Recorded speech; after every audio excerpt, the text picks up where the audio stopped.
Last winter, I desperately needed a break from the city. I spent hours scrolling through rental apps and finally found a cheap, isolated wooden cabin nestled deep in the snowy mountains. The listing had no reviews, but the pictures looked cozy, and the price was unbelievably low. Minda. I arrived on a Friday evening just as the sun was setting. The nearest town was 30 miles away, and my cell phone lost signal an hour before I even reached the driveway. I was completely cut off from the world. But at the time, that was exactly what I wanted. The cabin was older than it looked in the photos. The floorboards creaked heavily, and the air smelled like dust and damp pine. In the living room, right above the fireplace, was a massive antique mirror with a heavy wooden frame. It felt oddly out of place for a cheap rental, but I ignored it, unpacked my bags, and made a fire. The first night was peaceful, but on Saturday night, the isolation started playing tricks on my mind. Around Ling AM. I was reading a book on the couch when I heard it. A soft, muffled thump. I froze. The sound didn't come from outside in the snow. It sounded like it came from inside the cabin, specifically from the wall directly behind the fireplace.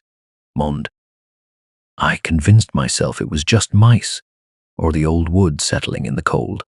I turned off the lamp and went into the bedroom, but as I lay in the dark, I couldn't shake the feeling that I was being watched. Scratching. It was slow and deliberate. Scritch, scritch, scritch. Darino.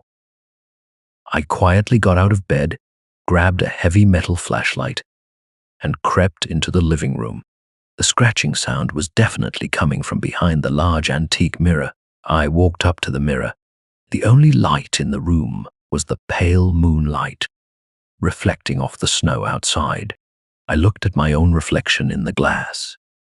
But something was wrong.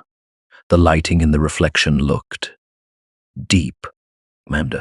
I remembered an old trick I read about online. I pressed the tip of my index finger against the glass. There was no gap between my finger and the reflection.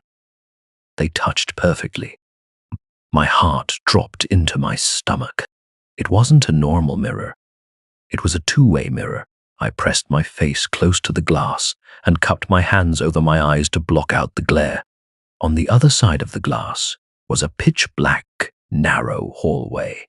And standing in that darkness, mere inches from my face on the other side of the glass, was a man. I couldn't see his body, but I could see the whites of his wildly wide eyes, staring directly back at me, and a horrific, jagged smile. He knew I saw him. Suddenly, a loud, muffled bang echoed as he slammed his fists against the back of the glass.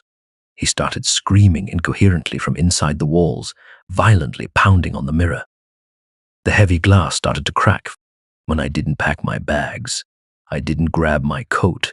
I sprinted to the front door, unlocked it, and ran barefoot into the freezing snow, throwing myself into my car.